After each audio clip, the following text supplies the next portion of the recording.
Oh, that men would praise the Lord for his goodness and for his wonderful works to the men of men, to the children of men.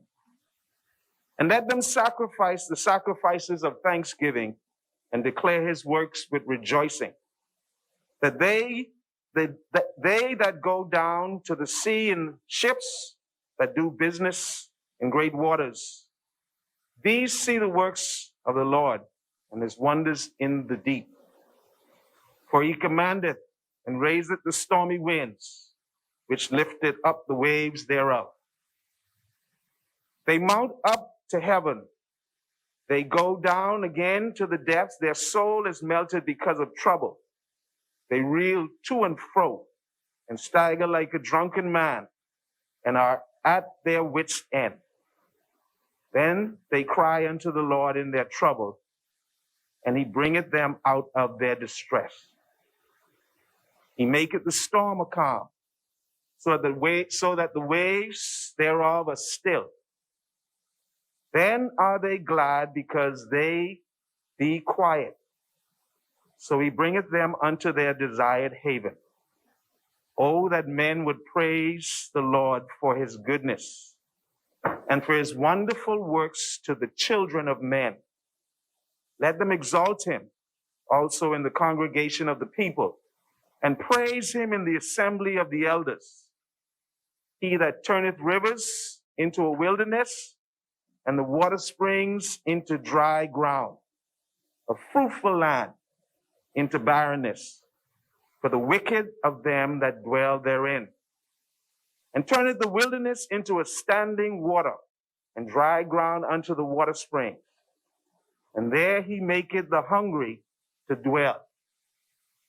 And they may prepare a city for habitation, and sow the fields and plant vineyards which may yield fruits of increase. He blessed them also, so that they are multiplied greatly, and suffered not their cattle to decrease. Again, they are minished, and brought low through oppression, affliction, and sorrow. He poureth contempt upon princes, and causeth them to wander in the wilderness, where there is no way. Yet setteth he the poor on high from affliction, and maketh him families like a flock.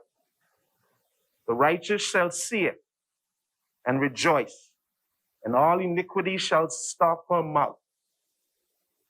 Whoso is wise and will observe these things, even they shall understand the loving kindness of the Lord.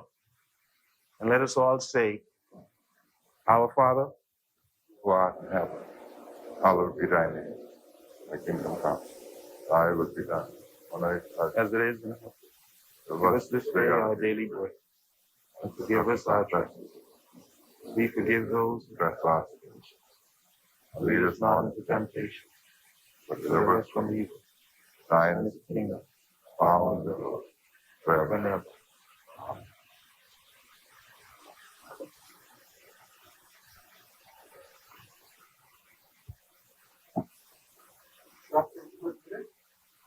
Turnquist, Brent Simonet, Desmond Bannister, Renwood Wells, Jeffrey Lloyd, Dr. Greensand, Marvin James, Frankie Campbell, Benicio de Aguilar, Michael Pintard, Darren Henfield, Ramal Ferreira, Leticia Roll, Renzo Roll, Ellsworth Johnson, Philip Davis, Vaughn Miller, Leticia Parker Edson, Aaron Lewis, Carlton Bolag, James Albury, Travis Robinson, Adrian Gibson, Donald Saunders, Frederick McElpine, Hank Johnson, Mark Hume, Michael Polk, Miriam Reckley Emmanuel, Reese Chipman, Ruben Rami, Ricky Mackey, Shannon Dawn Cartwright, Janelle Ferguson, Glennis Hannah Martin, Icewell Forbes, Chester Cooper.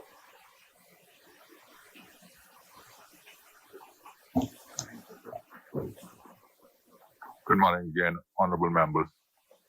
Honorable members, once again, because of the circumstances that we find ourselves in with respect to COVID-19, coronavirus pandemic, all members are deemed to be present. Introduction and swearing in of new members. Laying of documents by ministers. Statements and communications by ministers. The chair recognizes the honorable member for Kalani.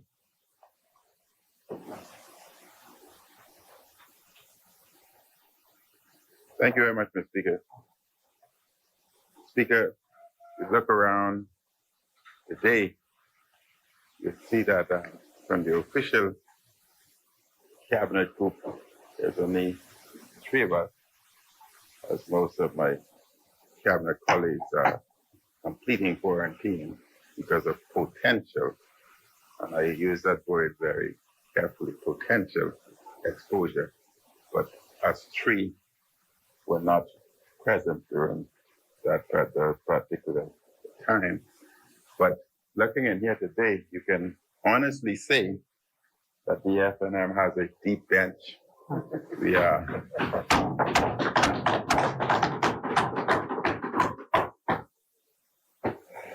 in good stand. But Mr. Speaker, in my national address this past Sunday, I advised the country on the situation we currently face in the COVID-19 pandemic.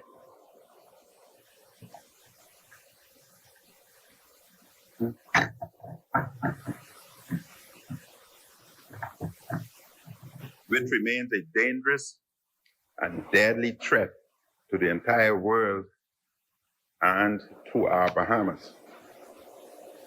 I am encouraged with the progress in Grand Bahama and most of our family islands.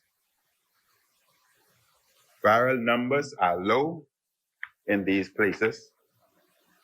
Therefore, regular life and businesses can proceed with greater normalcy.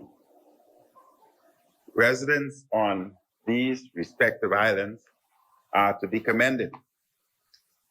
I highly encourage the residents of Grand Bahama and the Family Islands to keep complying with the public health advice of mask wearing, physical distancing, and proper sanitization. The more they do so, the more we will be able to live with few restrictions. However, Mr. Speaker, we face urgent challenges here in New Providence and in Abaco. The persistently high case numbers, particularly on New Providence, have placed immense strain on our healthcare system and our medical professionals. Our hospitals are full. Medical teams have been pushed to their capacity. If there is further deterioration in the COVID-19 situation on our most populated island, we risk a collapse of the healthcare system. Mr. Speaker, my government uses science and data and listens carefully to the recommendations of experts to guide our policies. We also consult with various stakeholders to get their feedback and to discuss the policies we are considering. This is the worst crisis the Bahamas have faced in its modern history. We are living in an unprecedented global emergency. And each day is an emergency, and we have to constantly make adjustments day in and day out, and sometimes on an hourly basis. This is going to be our reality for some time. Anyone who tells you otherwise does not understand this moment in history. And today, Mr. Speaker, the current situation in New Providence and Abaco requires new restrictions in order to reduce infections and, most importantly, to save lives. Sadly, we are averaging 1 death per day. In dealing on these restrictions, we have balanced the need of our people to make a living along with the serious public health concerns of the moment. Nobody likes or wants complete lockdowns or full restrictions. We seek, Mr. Speaker, to implement what is reasonable and necessary for a period of time in order to reduce sickness and reduce death. When these goals are achieved and cases are reduced, we remove these measures so that people may get back to a greater level of normalcy in their lives and livelihoods.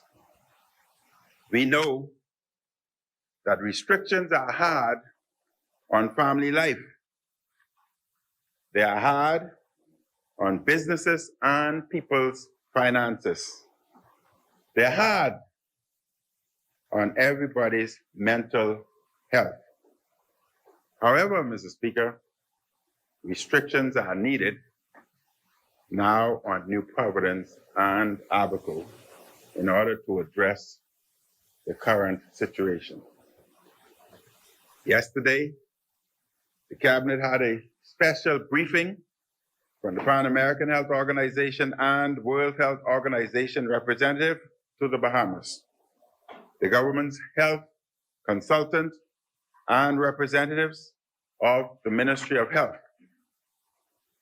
The leader of the opposition and his team were invited to attend this briefing, but declined to do so. Mr. Speaker, in order to balance the health, economic, and social needs of the country at this time, the Cabinet has agreed to a variety of measures for both New Providence and Abaco. The measures we are taking are multi-dimensional and include enforcement of regulations, as well as encouragement and ongoing public education. But the greatest measure, Mr. Speaker, is still individuals' responsibility. I want to repeat that. The greatest measure is individuals' responsibility. Just as we are individually responsible for our personal health in terms of what we eat, exercise, and other good habits, we are responsible for wearing masks and following other guidelines. But because COVID-19 is very contagious, we also have an individual, moral, and civic responsibility to protect other people from catching the virus from us. I remind the House that 1 in 100 residents of New Providence have now been infected by COVID-19. Mr. Speaker, I would like to inform the House and the Bahamian people of these measures, which are designed and targeted to reduce and control the spread of COVID-19 on both New Providence and Abaco. The following provisions will take effect on Friday, the 9th of October, 2020 at 7 p.m. I repeat, at 7 p.m. this coming Friday, the following provisions will take effect.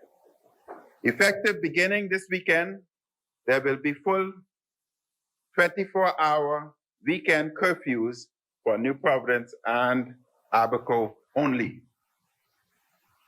The weekend curfews will begin Friday evenings at 7 p.m. and end Monday mornings at 5 a.m.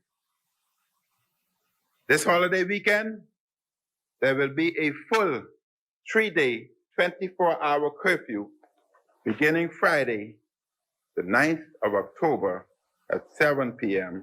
to 5 a.m., Tuesday, the 13th of October. Again, this weekend curfew will only be effective for New Providence and Abaco.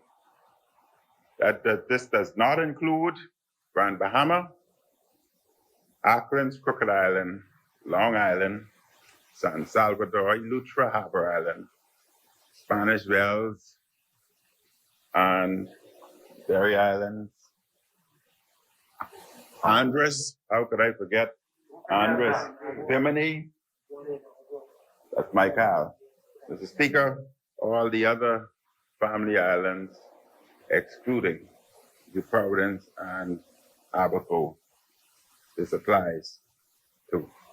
During these weekend 24-hour curfews, only essential services, including the uniformed branches, customs and immigration departments, public health services, sanitation services, and essential utility services will be permitted to operate. Sea and airports will continue to operate, and there will be no interruption to flights. The only other movement beside essential service will be for 1 hour of worship services on Saturdays and Sundays between the hours of 7 a.m. and 1 p.m. No food stores, pharmacies, gas stations, construction sites, or laundromat will be permitted to open or operate during the full 24-hour weekend curfew. To the extent, Mr. Speaker, that this is not already the case, food distribution by the National Food Distribution Task Force will be tailored to take place during weekdays. For New Providence and Abaco, the weekday curfew, Monday to Friday, will now be from 7 p.m. nightly to 5 a.m. the following morning. No, and I repeat, no social gatherings will be permitted whatsoever. And the police will be aggressive for pursuing those aggressively in the case of any Airbnb. This will be strictly enforced in order to reduce and control the spread of COVID-19. The curfews, Mr. Speaker, will likewise be enforced. The police will set up monitoring stations at the various locations, and individuals on the street at 7:01 will be prosecuted. There is now a confidential hotline for citizens to report on people hosting social gatherings. The hotline number is 702-9967-9. I repeat, if you see the individuals engaged in social gatherings, parties, etc., the hotline number is 702-9967-9. During the week, religious services may continue based on the Bahamas Christian Council guidelines approved by the Ministry of Health. Churches may also open for individual and private prayer during the week. Health officials have advised that the incidence of case data reveal that it is necessary to revert to the prior position regarding funerals. As such, in addition to the officiant and the undertakers, 10 people will be permitted to attend a funeral, which may now take place at the graveside. Regrettably, wakes and repasts will not be permitted. In addition to the officiant, only 10 people will be permitted at a wedding. Wedding receptions will not be permitted. I understand, Mr. Speaker, and fully acknowledge that these changes will be difficult for those who are planning for a larger number of individuals at weddings and funerals this coming weekend. In order to reduce the movement of residents of New Providence, I also wish to announce that schools on New Providence and Abaco may only proceed via virtual means. For now, there will be no in-person schooling for students. I also wish to advise that beaches and parks on New Providence and Abaco will once again be closed. Exercise is permitted in one's neighborhood Monday to Friday between the hours of 5 a.m. to 7 p.m. Exercise on the weekend may take place only within an individual's yard.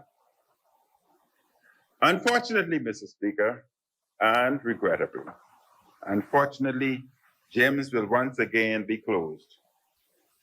I acknowledge that they were only very recently opened. We will try to open them again as soon as possible. Mr. Speaker,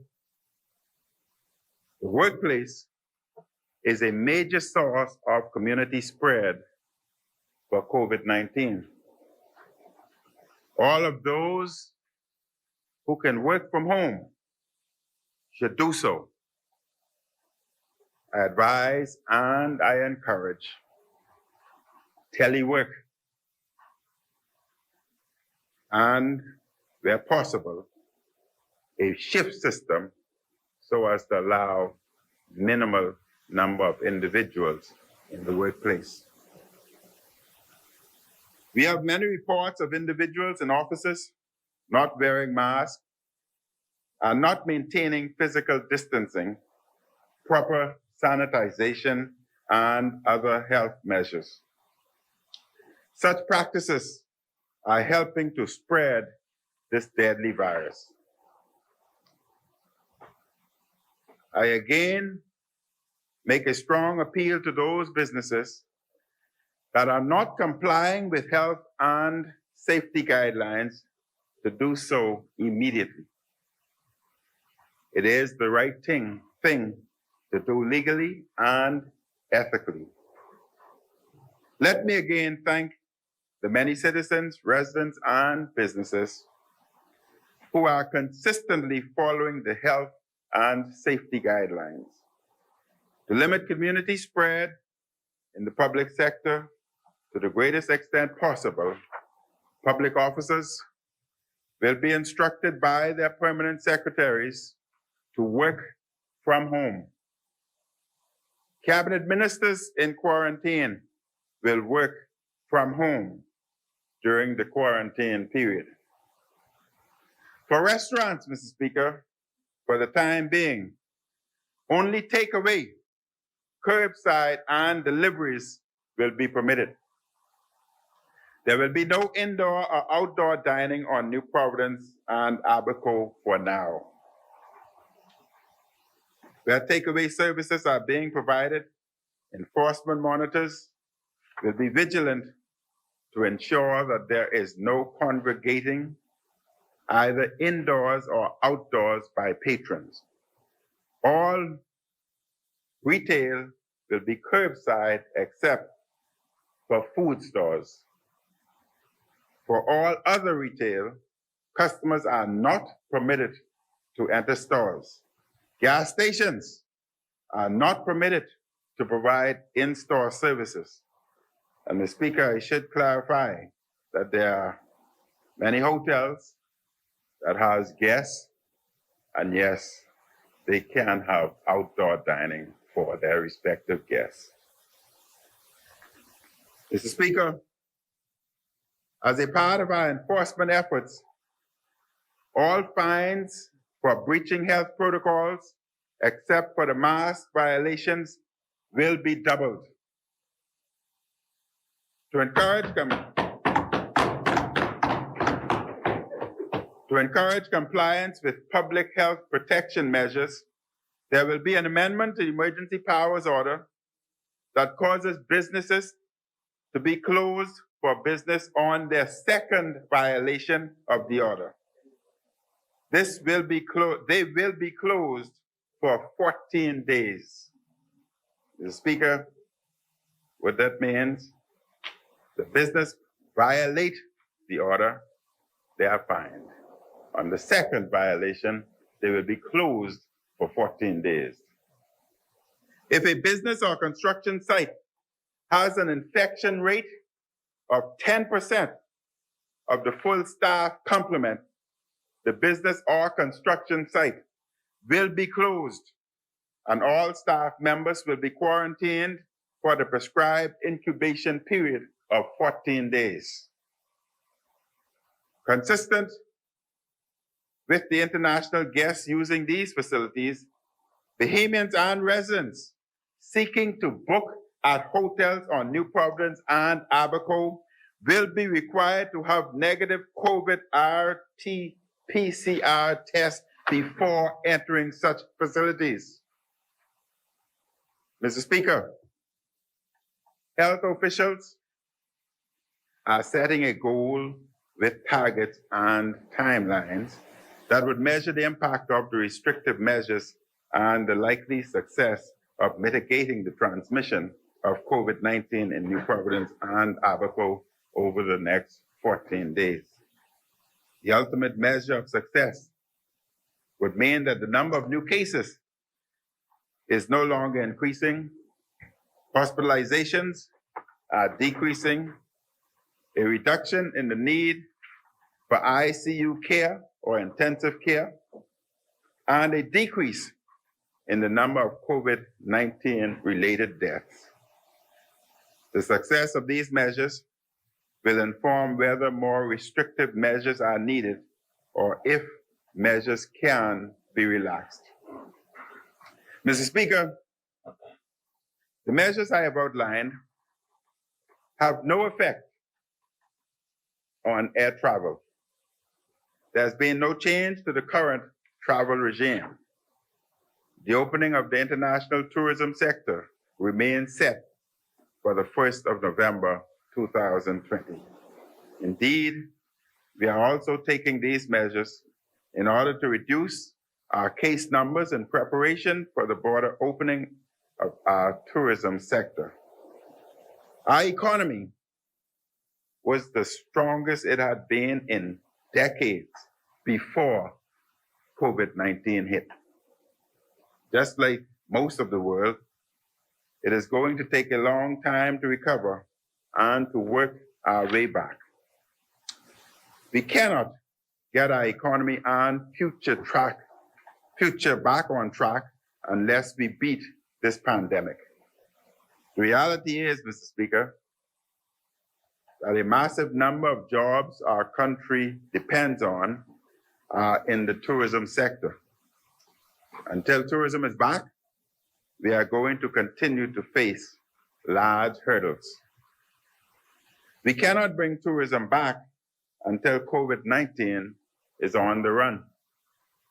So, Mr. Speaker, I ask every one of our fellow countrymen and women, for the sake of our families, For the sake of our frontline fighters, for the sake of our economy and our country, let us fight for the future by fighting the COVID-19 together.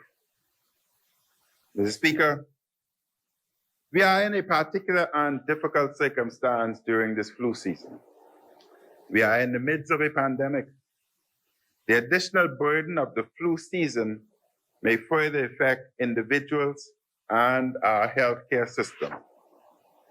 Because the flu season is now upon us, I make a very strong appeal for Bahamians to get a flu shot.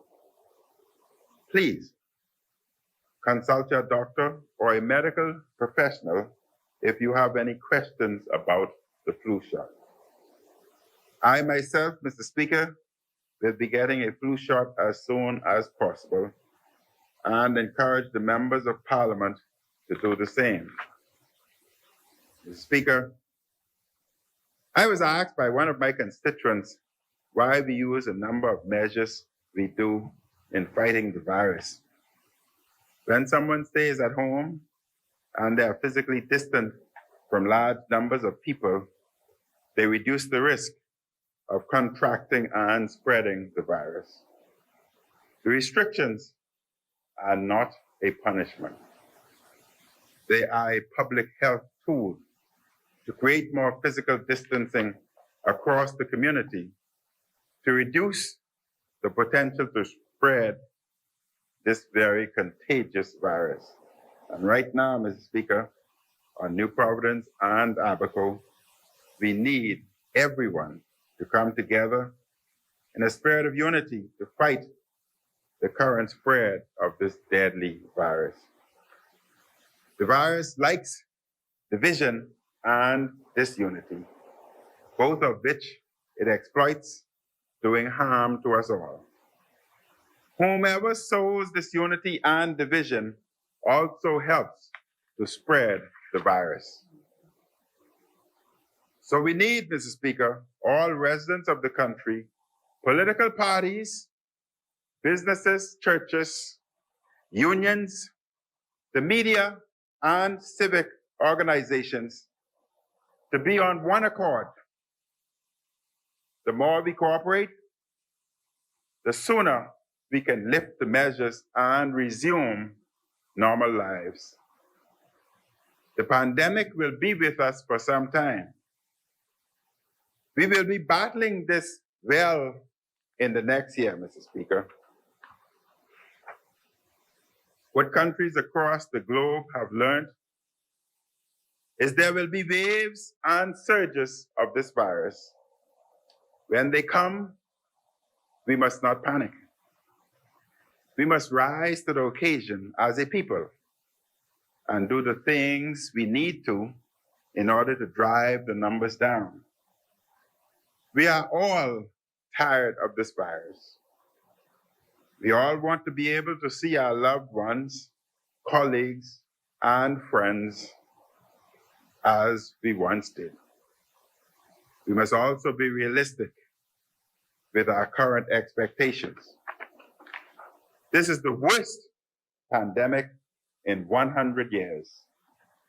A lack of discipline, slackness, and impatience will only lead to many more deaths and even worse consequences for our economy. In our first wave, we did what we had to and brought the numbers down. In Bimini, we did what we had to and brought the numbers down. In Grand Bahama, we did what we had to and brought the numbers down. We must take this knowledge and experience and our present economic realities and apply them to the current problems on both New Providence and Abaco. Let us, the residents of New Providence and Abaco, now get this done together. The speed at which we reduce cases, numbers on these islands is in our hands. Our success is in our hands. We do not want a significant amount of virus circulating on New Providence and Abaco to get to the other islands and create problems across the entire country once again. We will win this round in the long fight against the virus. Let me close, Mr. Speaker, by making a strong appeal to social media influencers, the social media gurus, to do all you can to encourage adherence to the proper health guidelines and preventative measures, and to encourage the spirit of we are in this fight together. I say to the social media gurus and those who live on social media, spread the message of unity. Create songs of unity, songs of encouragement, songs of remembering that there should be no gathering. And I say to the entrepreneurs, young entrepreneurs out there, this is your opportunity to do your part. Create t-shirts with slogans and messages. Let's fight COVID together. United against COVID. And every Friday, Mr. Speaker, I encourage all Bahamians throughout the length and breadth of our country to wear t-shirts with the slogan, anti-COVID, or let's fight COVID. Let's declare Fridays anti-COVID t-shirt day. The message must be loud and clear so that everyone understands that we are at war. The world, Mr. Speaker, is at war. We are all at war against COVID, a virus that we cannot see, but a virus that does grave dangers and cause death. We can't say in a nutshell, Mr. Speaker, that we are experiencing World War III. Let us use our energy positively. Let us become energized to save our country. Let us become energized to save our tourist industry, energized to save our future, to save our jobs, and to save our livelihoods. The sooner we do this, Mr. Speaker, the sooner we can return to work. I ask all Bahamians to reach out to family, friends, neighbors, and colleagues to remind them that what we do together will determine our shared future. May God bless our Bahamas, and may God grant us wisdom, discernment, and fortitude. Mr. Speaker, before I take my seat, I want to say to all Bahamians that the supermarkets are opened every day, Monday through Friday, and there need be no panic because there are sufficient food and the supermarkets will be opened. And as the emergency orders are published, more details will be provided. I thank you, Mr. Speaker, and may God continue to bless us. Thank you, Honorable Member. Order that a communication be brought up.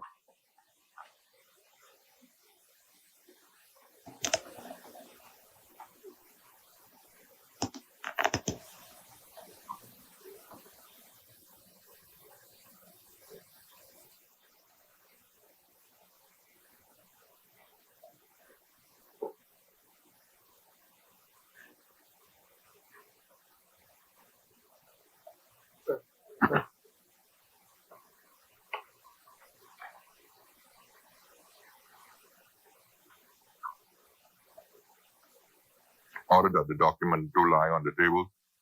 Further statements and communication by ministers. The chair recognizes the honorable member for Southern Shores. Mr. Speaker, there are no further statements by ministers.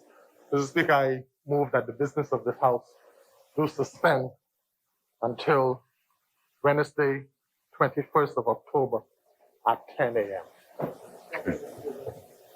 Honorable members, it has been moved and seconded that the business of this House do suspend until 10 a.m. Wednesday, the 21st of October. As many as are in favor will remain seated. Those who oppose will stand. The business of this House stands suspended until 10 a.m. Wednesday, the 21st of October.